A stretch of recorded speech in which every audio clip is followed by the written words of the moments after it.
नमस्कार. मी पाटकर. ऐकूयात काही ठळक घडामोडी. वायनाड इथं 30 जुलै रोजी दरड कोसळून झालेल्या दुर्घटनाग्रस्त प्रदेशाचं प्रधानमंत्री नरेंद्र मोदी यांनी आज हवाई सर्वेक्षण केलं. तसंच बचाव आणि मदत कार्याची माहिती घेतली. केरळचे मुख्यमंत्री पिनराई विजयन यावेळी प्रधानमंत्र्यांसोबत होते.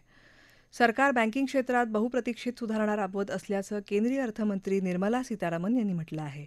त्या आज रिझर्व्ह बँकेच्या मध्यवर्ती संचालक मंडळाशी संवाद साधताना बोलत होत्या. बँकिंग नियमन सुधारणांची दीर्घकाळापासून गरज होती, असं त्यांनी सांगितलं. प्रधानमंत्री नरेंद्र मोदी उद्या नवी दिल्लीत अत्यंत सुपीक, हवामानाला अनुकूल आणि जैवसंवर्धन करणाऱ्या पिकांच्या 109 वाणांच्या वाटपाला प्रारंभ करणार आहेत. यावेळी ते शेतकरी आणि वैज्ञानिकांशी संवाद साधतील. यात 61 पिकांचा समावेश असून 34 शेतातील पिकं आणि 27 बागायती पिकं आहेत. महत्वाकांक्षी वैनगंगा नळगंगा नदीजोड प्रकल्पानंतर नार पार गिरणा नदीजोड प्रकल्पाला महाराष्ट्राचे राज्यपाल CP राधाकृष्णन यांनी मंजुरी दिली आहे. उपमुख्यमंत्री देवेंद्र फडणवीस यांनी समाजमाध्यमावरच्या संदेशात ही माहिती दिली. या योजनेचा लाभ नाशिक आणि जळगाव जिल्ह्यातल्या 49,516 हेक्टर क्षेत्राला होणार आहे, असं फडणवीस त्यांच्या संदेशात म्हणाले.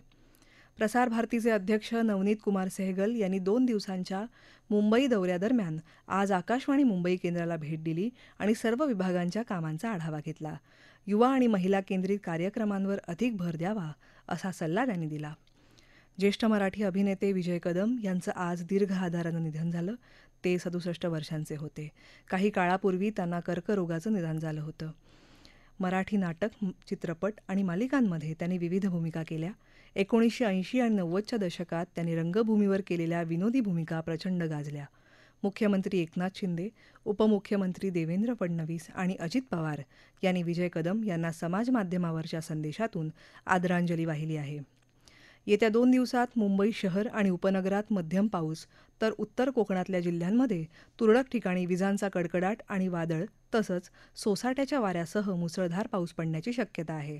उत्तर मध्य महाराष्ट्रातल्या घाट भागात तुरळक ठिकाणी विजांच्या कडकडाटासह वादळ, सोसाट्याचा वारा आणि मुसळधार पाऊस पडण्याची शक्यता आहे.